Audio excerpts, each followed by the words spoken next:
Hello everyone. My name's Alan, and today I'm going to take you through my paper by Ravenscoff, and he wanted to. It's called a hypothesis out of date, and he wanted to disprove this hypothesis. The hypothesis itself states that there's an association between cholesterol and heart disease.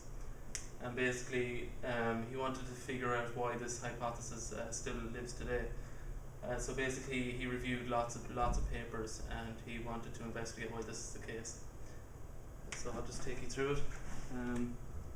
So a quick background into the study. Obviously, he wants to see if there's an association between cholesterol levels and heart disease. The principles itself and why they actually survive to this day.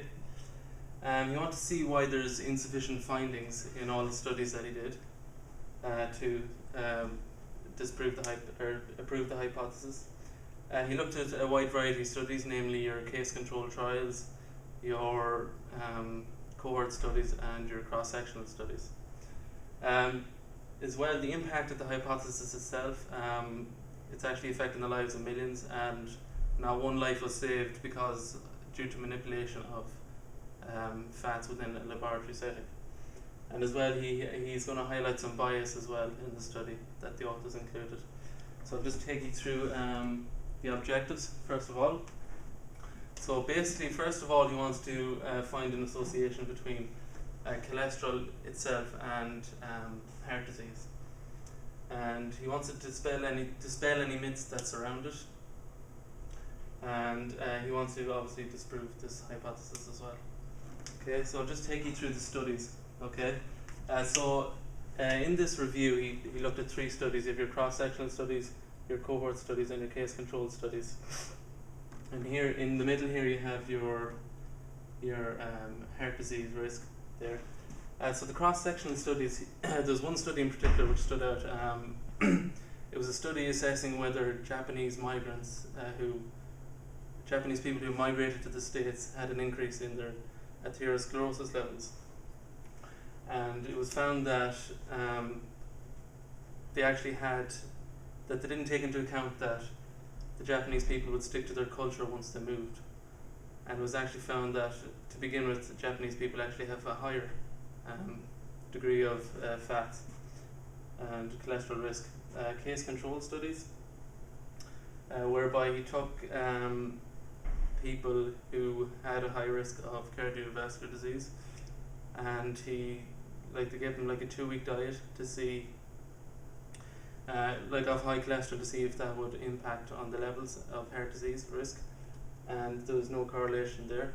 As well, cohort studies, there was 13 cohort studies in total to see if there was a direct link between heart disease and cholesterol levels, and there was no association there at all.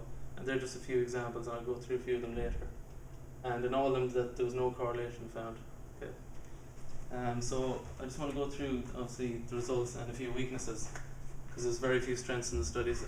So obviously, the Japanese migrants, they didn't take into account that the Japanese people it didn't take into account their upbringing as well, and they just assumed that once they migrated that their cholesterol would be higher. But to begin with, the Japanese people were found to actually have more or less the same cholesterol, or even higher as well. Case control and diet changes after diagnosis. So if they didn't take into account, some of the authors, that if someone was diagnosed with cardiovascular disease, that the person who was diagnosed would actually end up changing their diets. And this was highlighted in cohort studies as well. Bias in the Punjab region. There's another cross-sectional study about railway workers in South India, and it said that those had a higher risk of cardiovascular disease in Punjab compared to the northern regions, and they didn't take into account that those in the Punjab region eat 9 times more fat, and they're heavy smokers too. There was a meta-analysis done and to see cholesterol and cardiovascular risk, and one of the control groups were smokers, and despite this, the study was concluded. Post-mortem analysis and bias. There was a post-mortem analysis done upon one of the authors, and he stated that there was a direct link between cholesterol and heart disease, and but he didn't. He included bias just to prove his results. So he said he included family history was a factor as well, just to prove the hypothesis as well. And basically, any of these studies failed to disprove the hypothesis. And basically, they wanted to include bias to prove it. Okay, so I'll just go through some conclusions and recommendations. From what I found and from what Ravenscott found, that there was a complete lack of regard for the disproving the hypothesis. Despite there's numerous evidence to say that it was completely bullshit crap. Like the hypothesis survives today despite 40 years of research, and there is unsupportive trials being cited in like the same journals, and there's not one unsupportive trial cited. I think that money should be invested into trials to disprove the hypothesis, not to maintain it. And I feel that those health professionals will act in ways that will benefit their studies, so they'll include bias just to prove the hypothesis. And I feel in the future that if there's effective studies carried out to disprove this hypothesis, then it'll benefit a lot of people as well. So that's my presentation. Thanks very much.